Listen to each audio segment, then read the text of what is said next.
This is Kelli Bordeux. She was last seen alive leaving the now closed Froggy Bottoms bar on Ramsey Street in Fayetteville, North Carolina on April 14, 2012.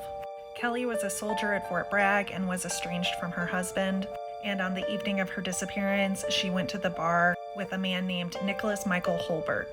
At some point during the evening, she became aware that this man was a registered sex offender. After they left the bar that evening, Nicholas asked Kelli if they could spend more time together, and she responded with, quote, a derogatory comment about him being a sex offender. He then punched her, knocking her out, and dragged her to his car and drove her to a makeshift camp behind the bar where he lived. She was screaming at one point, and he, quote, beat her until she stopped screaming, stopped moving. The following morning, he drove into some woods and buried her.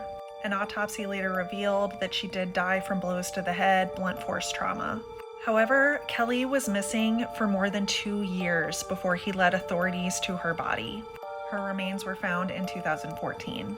Holbert had been questioned at length about Kelli's disappearance because he was the last person to be seen with her. He was incarcerated for a part of 2012 and 2013 for violations of his obligations as a registered sex offender. In late 2013, a private investigator befriended him, and several months later, Holbert ended up leading this private investigator to Kelli's remains.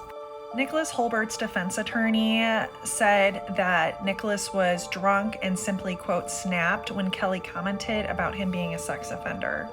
Nicholas Holbert was charged with first-degree murder after her remains were found, and in 2015, he entered a guilty plea. His plea agreement included a sentence of life in prison without parole.